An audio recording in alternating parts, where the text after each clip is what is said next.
Welcome. Today I want to share with you a really quick tips on how to double or even triple your grape production. This is what I've learned accidentally through last year, and this year I have so many blooms coming out. So in here, North Carolina Zone 7B or AA these days, that I have 4 muscadine grapes. This is Scuppernong, really. This is Scuppernong. Then this is about 4 to 5 years old, maybe 5 to 6 years old. And these are growing from seed. I'm not sure what the variety was. That's really big. I just need some pollinator. And those are about 3 to 4 years old. It's on its 4th year. So this year has been blooming a lot, like a lot of flowers right here. So I've learned this new tricks, and I thought, oh, I can't wait. And I'm so excited to share with you guys. Where's the flower? Okay. Anyways, just trust me. It doesn't want to zoom in.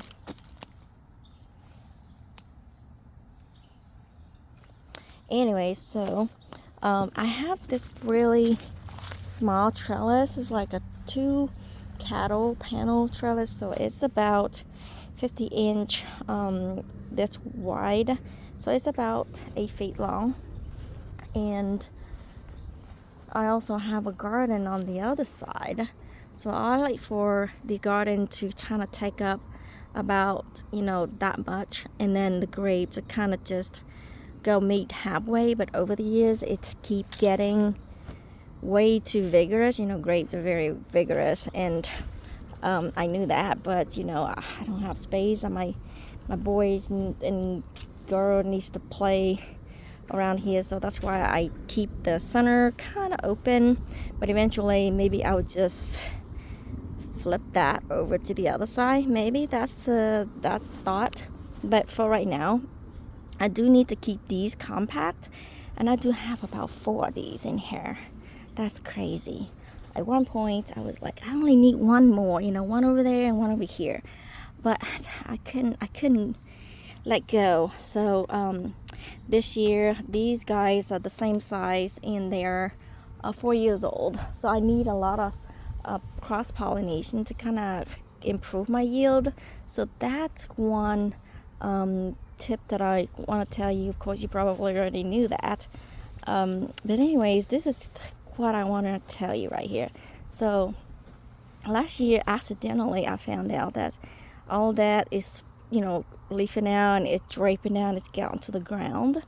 And I couldn't, my husband couldn't mow, so I keep going around, I clipped them. And what I found out was, once I clipped them back, just to kind of push them back, like for this one, this is a fruiting wood right here, and at the beginning of the year, it's in about April, it started to leaf out. It started to like push out. This is a new cane right here, for example. And I realized that the first node and the second nodes are leaf node. That just has a little snub here. But the third and the fourth are fruit node. As you can see, it has this tendril, and then it kind of has this bunch right here for the fourth node. Was the third. There's a third. So 1, 2, 3, 4. So after the fourth node, I just chop it off right there. What happened was, after I chopped it off, at least one of these, because between a fruiting side, the opposite side has a snub, just like that one, and it's push all the engine out, and it's go another pattern. There comes another pattern, and it come out 1, 2 are leaf nodes, and then the third one becomes a fruit node, and the fourth one, either this one is not ready, or it's not going to. Not every single one of them will give you the same pattern, but hey, I've just got me another set of fruit right here. And believe it or not, down here, that's the top, that's the fourth node. the third node, it's slowly growing out, but 1, 2, that's leaf node. The fourth one, I just had another set of cluster, and I'm hoping that's the, I'm not sure, but that could be fruit. So the same here, let me pick a different branch. So that's 1, 2, 3, 4. Well, that one's got a little too many. It doesn't follow the same pattern. I'm not lying. It's just the thing it does on its own. So let's say this one is a fruit node, and then this one I also another fruit node here. And so I chop that off, and then immediately the opposite, it's leafing out, and then this leaf, and then this fruit, and this one, oh yeah, that is a fruit right here too. So the new leaf on the opposite of the fruit node come out, leaf, leaf, fruit, fruit. And so it goes like that. Does it have another one down here? This one, it doesn't have any. It's still not pushing out. But that's how you can like double or triple your yield. Let me pick a different one. So there's a chance that not every single one will do what.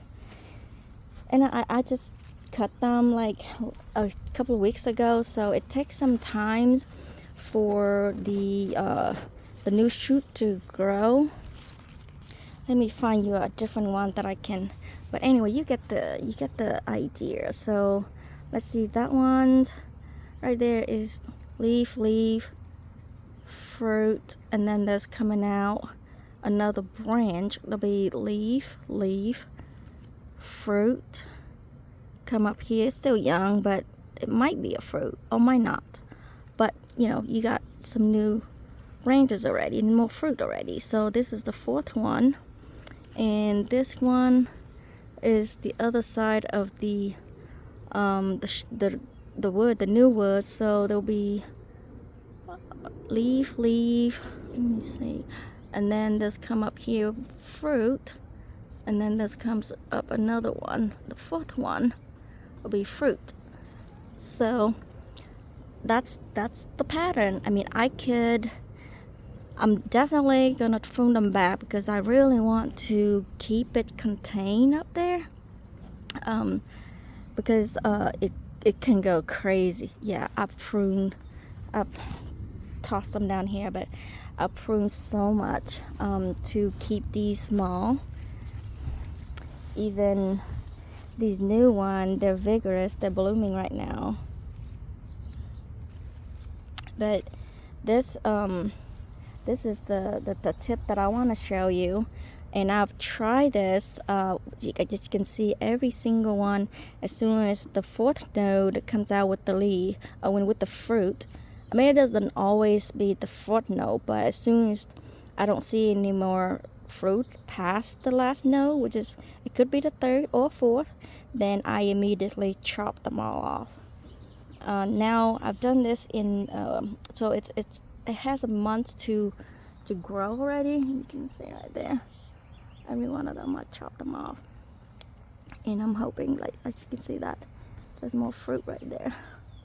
So like in April, it'll grow to May. So in April I would let it grow, push out the first set of branches for the fruit, and then in May, it's about May here, I'll let the branch harden off a little bit, or I see the fruit, then I'll chop it off. This is very young, I can actually pinch off. You can see I just pruned these last couple of weeks. So this is the end of May. I'm probably gonna wait until these harden up, and maybe mid-June or the end of June. I don't want to wait for too late in June to kind of cut these, but I'll probably wait until mid-June or sometime in June to kind of trim these off. And that is, I'm not going to prune anymore because I want the rest of the season for the leaf to harden and have more leaf to support the fruit, because it has more fruit than normal. And it sends all this sugary, and growing the fruit. But I'm very excited. I see so many clusters of these, and I can't wait to see what it looks like at the end of the season or during the ripening season. And you can see there's so many fruits buds out right now. So it's at the end of May. It's Memorial Weekend week, and 2024, and I'm going to update you guys on maybe July. Give it some time, because I can't. I want to season. I have some fruit on here. See how these do. So this is my experience, and I would like to share these with you, because hope that you get more fruit on your vines, or share with whoever is a grape lover. So but anyway, you can let it grow like crazy, because I just want to keep it kind of pruned, keep it contained, so that it doesn't take over my garden. I can only eat so much grapes for 2 months. So probably give some away if I have extra of it. Yeah, there you go. I will update you later when they start to form into little cluster of muscadine grapes in Scuppernong. Thanks for watching, and I will see you in the next episode. Bye bye.